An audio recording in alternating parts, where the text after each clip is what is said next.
before I really begin this video, I want you to take into consideration some of the things that have been said. And now in history, we finally figuring out that not all the history was given to us, and given to us in a way to where it would have a proper understanding. So before you listen to this next show, I'll make it only maybe like 15-20 minutes long, but I would like you to hear everything that is being said. I would like you to take into consideration that the history that is true was never given to you.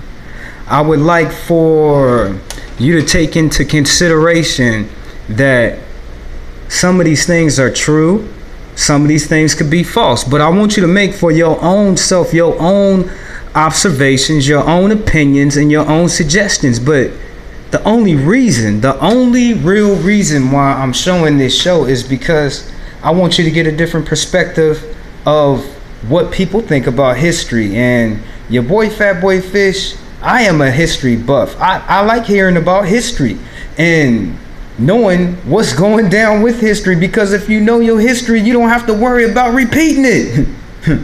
That'd be like a person learning how to cross the damn street. I done seen people teach dogs how to cross the street. They go up to the light and then they look up on the they look at the light, and then I didn't think animals could see colors. How these damn dogs know when to cross the damn street? You seen it. How the hell do you train your dog that good to where he can actually cross the street? Okay, I'm diversing, I'm getting off a subject, but hey, I'm thinking about my restoration up over here. That's why I'm looking at the mileage up on it. Is it worth it? Is it worth it? She's gonna turn over. I don't know. But you know your boy love them Kawasaki's, boy. You know your boy love them Kawasaki's. I'm not laid back yet. You know what I'm saying? When I get older in age, then maybe I'll grab that hog. But right now, you know how I gets down. But check it though, family. I just want you to watch this show and take into consideration some of the things that's being said, and know that all the history that was given to you is not the full history. As I said, the important thing here is we have to start challenging the history that was fed to us, because it's not entirely true. To say that the history of Jamaica that I was taught at Casey, or the history that I learned at university in New York, is inconsistent is an understatement. Entire chunks, thousands of years of history have been omitted from what we were taught. We're not going to go that deep today. The idea today is to fill in some of the blanks and show you how it all connects to the circumstances that we find ourselves in on this island right now. Because we think that history is a dead thing, but it's not. It's the history that sets up the present and the future. All right?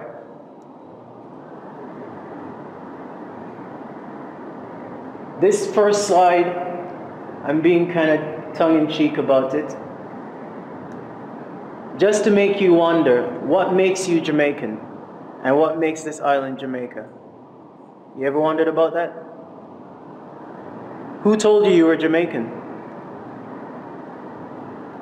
We know it wasn't God, and if God never tell you, then it can't be true. It must be that some men made it up. Anyway, history is a weapon, and much of the history that we were fed in school is a fiction. But it was told to us in order to make us accept that England has a legitimate claim to own the island, fair and square, and that we are merely immigrants here, so we can't really challenge their ownership, can we? And second, that history is intended to make us believe that the government we have is legitimate, and that we are responsible for the debts that our government incurs. We're going to see how that's not entirely so. Now, in order to do that, we're going to have to take down some of these lies, which means that we're going to have to correct 500 years of history, from 1494 to 2014, and 520 years. 7 points we're going to cover. The first point, Christopher Columbus was not an explorer. There were no such people as Arawak Indians, certainly not here. There was no transatlantic slave trade. I know that one sounds kind of shocking. There was no slave trade. There's no such island as Jamaica. We were never given independence in 1962. We are not Jamaicans. Of course, if there's no island such as Jamaica, then there can't be people called Jamaicans, all right? And finally, the government is not ours, which explains a lot, doesn't it? They're not really working for us. All right, so first, lie.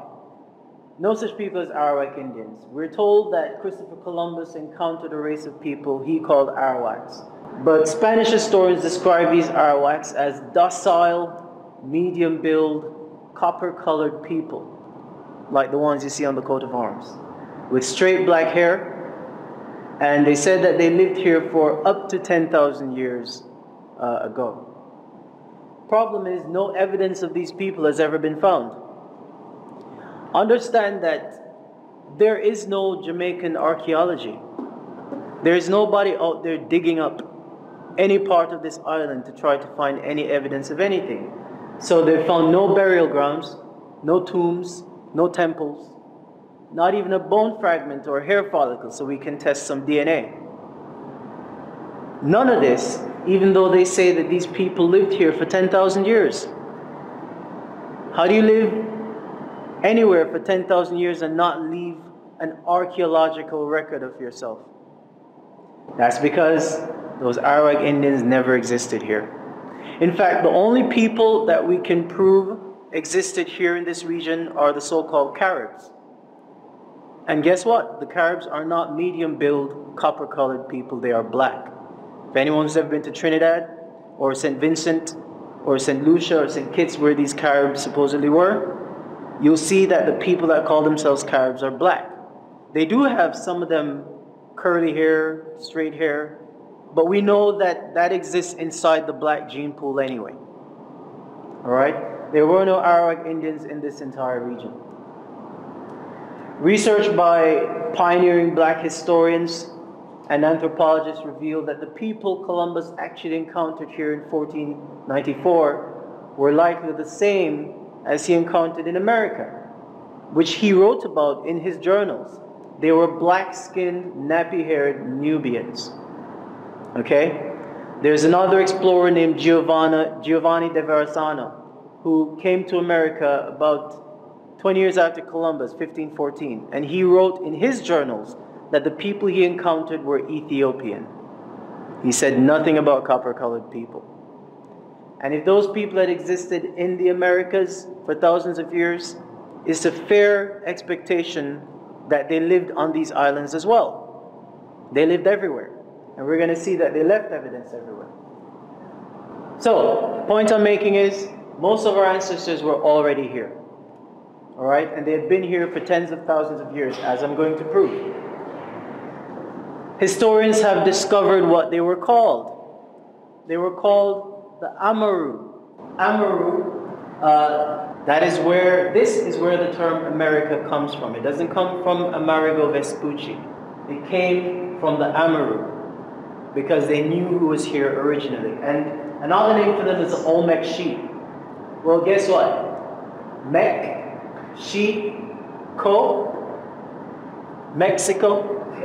That's where the term Mexico comes from. So if you talk about Americans or Mexicans, you're talking about our ancestors. And they inhabited the entire region, as I showed you, North, Central, and South America, and the Caribbean. They are the real Amerindians that I was taught in high school, and they were black people. You don't know them because Europeans gave them other names. Just like they made up the name Arawak from the Arawa, they made up all these other names to keep you from realizing that everything in the Americas is you. Every artifact they find is you. Every monument they find, you built. But instead they tell you it's Maya, and Inca, and Aztec, and Toltec, and Taino, and Carib, and Arawak. These are all names they made up. Understand that. Alright. And of course, they told you that this is what the Arawak looked like. Or the Amerindians. Right? Anyone ever seen any Jamaicans looking like this? You know why? They never existed here. They want you to think that that's what the Arawak looked like, because they don't want you to know that this is what they look like. These are the original Amaru Khans. These are the original Olmec sheep. These are our ancestors. These are called the Olmec Colossi. Colossi from colossal. And these are massive stone carvings of white people. I mean, this guy looks pretty white, right? This is a white dude, right? No? No. Okay, well, okay. These are black people. And they're carved out of one solid piece of basalt rock. Basalt is the second hardest rock on earth. First hardest is granite, which is what the pyramids are made out of. And they've dated these heads, and they estimate that they're somewhere between 16,000 to 20,000 years old. Stop and think about that, beloveds. 20,000 years ago, a race of black people excavated massive granite rocks out of the mountains, basalt rocks, and then etched themselves into these rocks. What kind of technology would they have had to be able to do this 20,000 years ago? Because it wouldn't have been a copper chisel. Alright? And I like this slide. Just a comparison. Here's a white dude, and here's a white dude. Right? So we were certain that the Olmec were white. Okay. These depictions weren't just depictions of ourselves. Because if you think about it, I'm not sure why it would be necessary to carve yourself into stone like that. These were actually depictions of our gods. But that's a powerful statement, isn't it? That the depictions of the gods look just like the people. You see what I'm saying? Okay? Historically, every ancient culture always depicted their gods to look like themselves. There's a reason it says in the book that the Creator created man in His image. That means your God must have looked like you. And since there's 5 billion black people on the planet, I would like to believe that a black God created me. I'm just saying. So those are the Olmec Colossi, and as I said, they're depictions of the black gods. And the people were the builders of civilizations. They were not primitive. Primitive people couldn't do that. And like our Kemetic ancestors from Egypt, our Olmec ancestors engineered entire city complexes. Thousands of years before Europeans crawled out of their caves. Historians have nicknamed the Olmec the Mound Builders. They call them mound builders because they built these megalithic structures all over the Americas. This is the Pyramid of the Moon. It is in a place called Teotihuacan in Mexico. This pyramid is the second largest, well, it was the second largest pyramid by volume on the planet. It's now the third largest. And I don't know if you can get an appreciation for the scale of this, but I like this picture because see these tiny dots, that's people. Just to show you how massive this thing is. And unlike the pyramids of Egypt, the pyramids built by the Olmecs were meant for you to mount. They were meant for you to climb them and go up there and behold the greatness of your ancestors. This was built by black people. The same stone heads I just showed you, white archaeologists have confirmed that they were also the builders of these pyramids. This pyramid is 20,000 years old.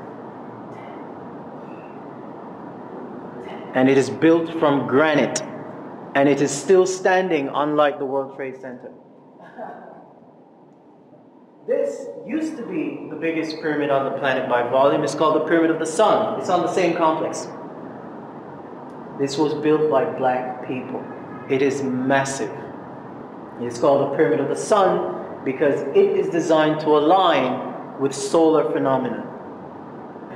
This is the new King of the Hill.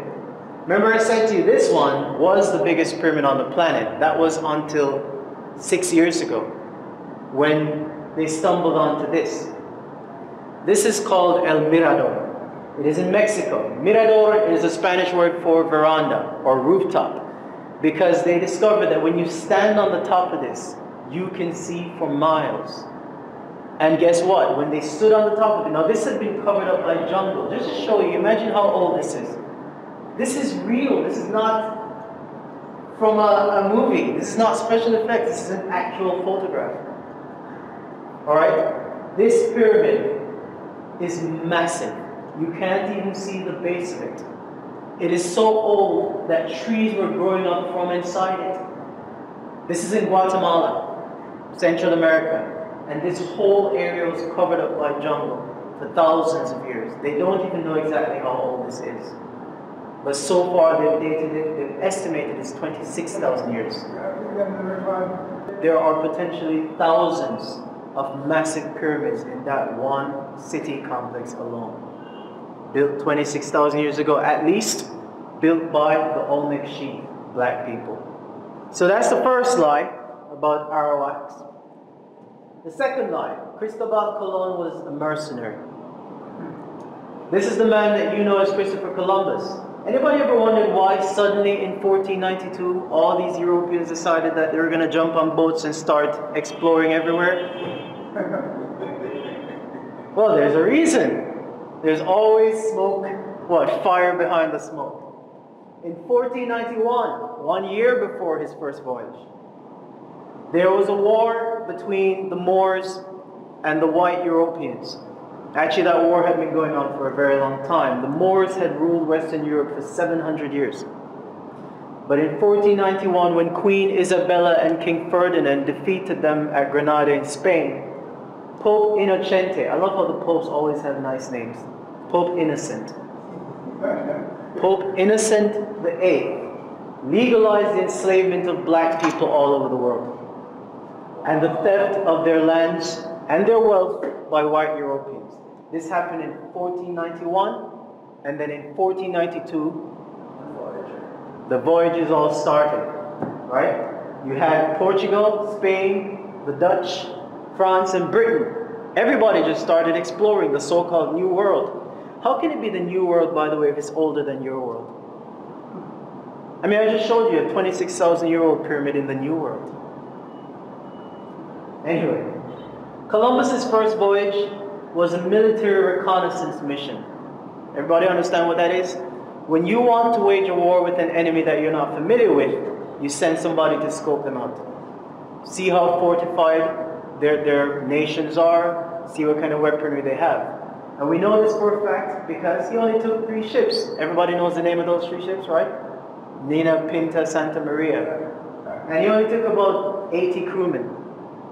But when he came back in 1496, 17 warships and 1,300 soldiers. And those ships were carrying cannons, those ships were carrying armory, but he was just an explorer. Columbus and his crew sailed from island to island, wiping out the natives who fought back and enslaving the survivors. This mass murder was justified as converting savages to Christianity in order to bring them under the dominion of Rome. It's called forced denationalization. Denationalization is when somebody takes away your indigenous rights. And dispossession is when someone takes away your birthright property. That was what this whole voyage was about. Because that was the only way they could claim the land. They had to wipe out and disinherit the rightful owners. That is why they made up the story of Arawak.